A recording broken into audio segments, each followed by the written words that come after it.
The average American over 60 is sitting on a retirement account that is $500,000 short of what they actually need. Not a little short. $500,000 short. And right now, in April 2026, with markets swinging on tariff headlines every other day, a lot of people in their 60s are watching their portfolios do things that scare them. They are making changes.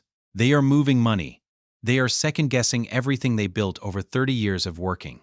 And most of those moves are going to cost them far more than the volatility they were trying to escape.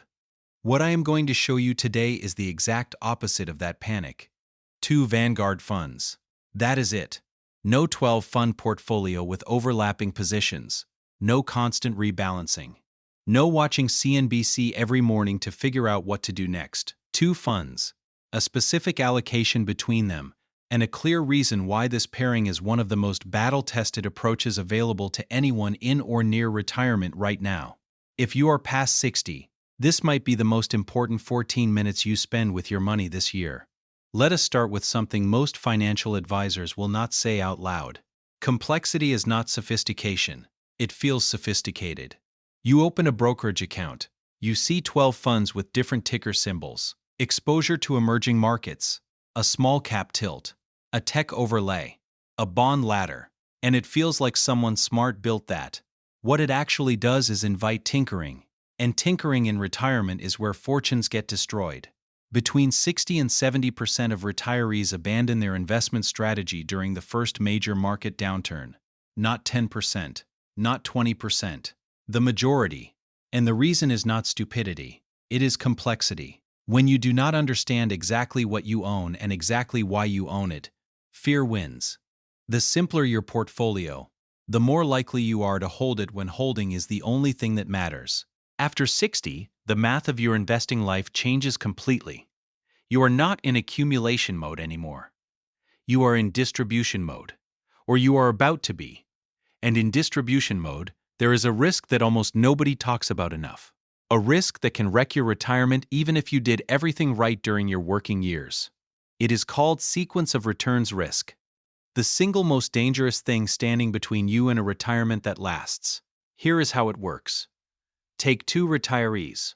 Both have $1 million. Both withdraw $40,000 a year.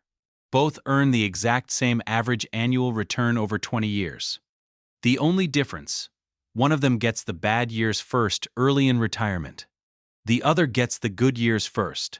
After 20 years, the retiree who got the good years first has $1,358,283 left in their portfolio. The retiree who got the bad years first, $880,603. Same average return. Same withdrawal rate. A $477,000 difference. Just from the order in which gains and losses arrived. Wade Pfau, one of the most respected researchers in retirement income, has shown that 77% of a portfolio's final outcome is determined by the first 10 years of retirement. 77%. And negative returns in the first 5 years alone account for 70% of all retirement plan failures. Look at what the market is doing right now. Tariff-driven volatility is not a prediction, it is the current reality. If you are 60, 63, 67, and you are drawing down your account in this environment, sequence of returns risk is not a theoretical concern. It is playing out in real time. How your portfolio is structured today is not about chasing returns. It is about surviving the sequence. That is exactly what this 2-fund pairing is designed to do. The first fund is VYM, the Vanguard High Dividend Yield ETF. The expense ratio is 0.04%. That is 4 cents on every $1,000 invested per year. VYM holds more than 400 dividend-paying U.S. large-cap companies, concentrated in financials, healthcare, and consumer staples. These are not speculative growth plays. These are companies that have been paying dividends for years because they generate real, predictable cash flow. As of April 2026, VYM carries a dividend yield of approximately 2.22%. Now, 2.22% might not sound like a number that changes your life. On a $400,000 position, which is your allocation in the strategy we are going to build, that is about $8,880 a year in dividends. Without selling a single share, that income lands in your account whether the market is up or down. That is the point. You are not selling into a downturn to fund your retirement. Your portfolio is paying you. The second fund is BND, the Vanguard Total Bond Market ETF Expense Ratio, 0.03%. BND covers the full U.S. investment-grade bond market, government bonds, corporate bonds, mortgage-backed securities, the whole thing, in one fund, for 3 cents per $1,000. As of April 17, 2026, BND is yielding 4.05%. Its 1-year return is 5.6%. 3-year annualized is 3.9%. Bonds are not exciting. That is the point. BND is your ballast. When equity markets drop 20%, BND does not drop 20% with them. It provides stability, consistent income, and critically, it gives you something to draw from so you are not forced to sell VYM at a loss during a downturn. The allocation between these two funds, for someone past 60, is straightforward. 40% VYM, 60% BND. On a $500,000 portfolio, that means $200,000 in VYM and $300,000 in BND. Your dividend and interest income from that positioning, conservatively, runs somewhere between $14,000 and $18,000 a year, depending on rate movements. On a $1 million portfolio at that same split, you are looking at $28,000 to $36,000 in annual income before you sell anything. That income floor is the foundation that makes this strategy work. You are not reliant on selling shares to live. You are drawing from yield, and when the market pulls back, because it always does, BND acts as a buffer, and your VYM shares stay intact to recover.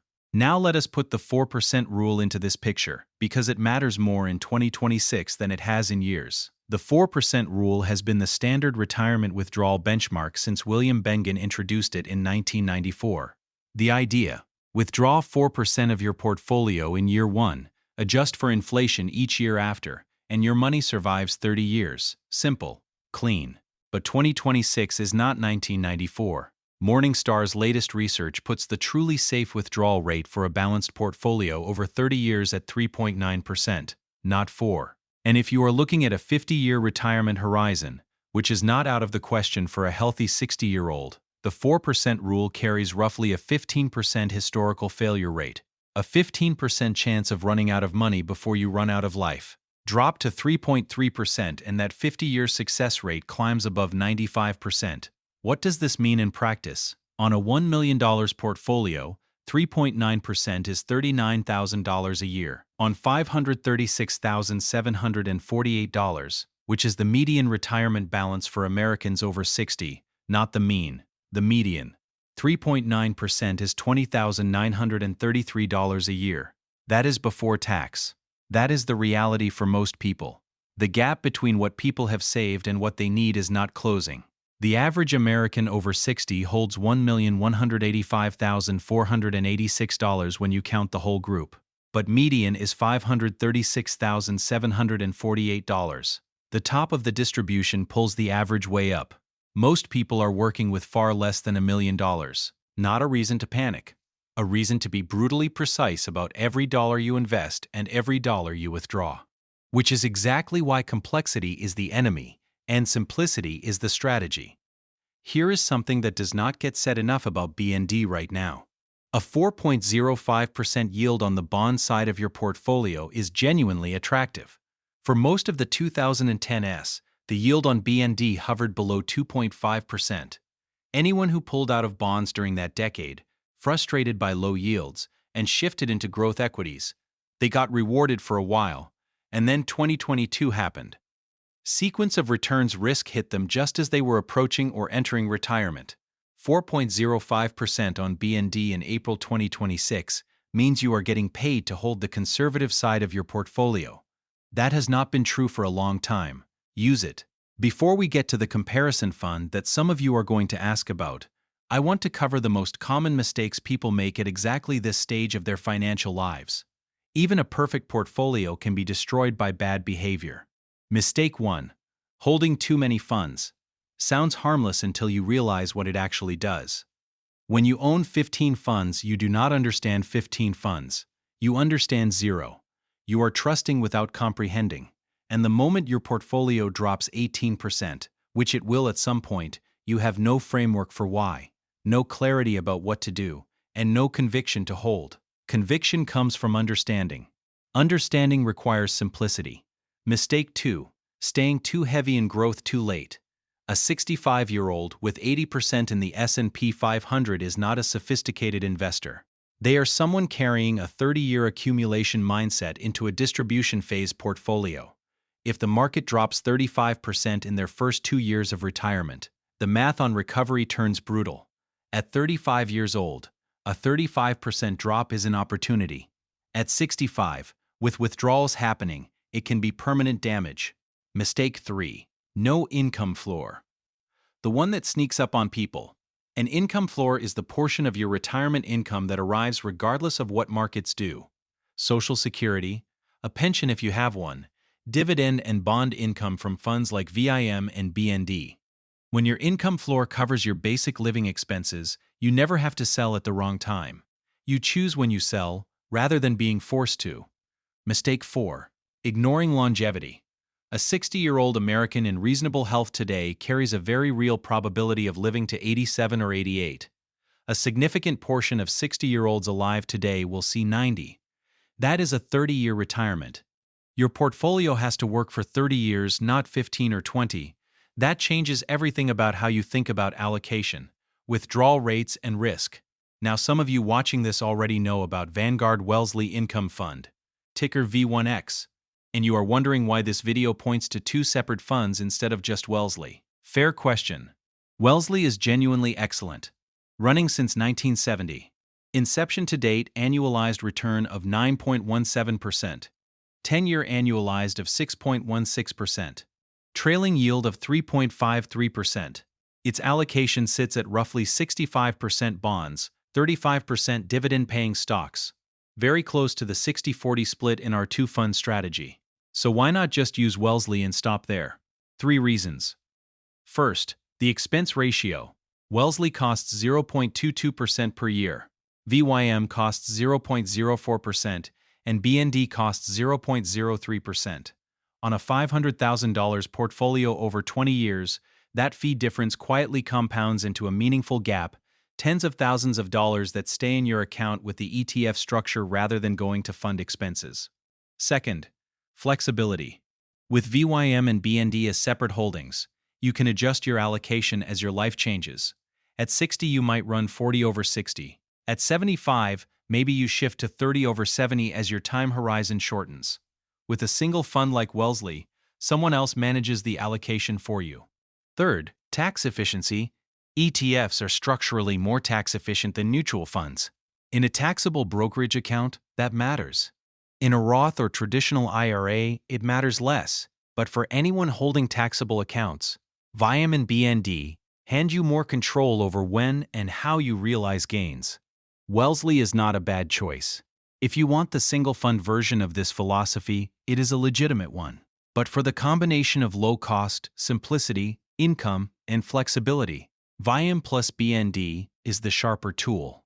Let me put the full picture together. A 62-year-old with $750,000 in retirement savings runs this portfolio at 40 over 60, $300,000 in VYM, $450,000 in BND.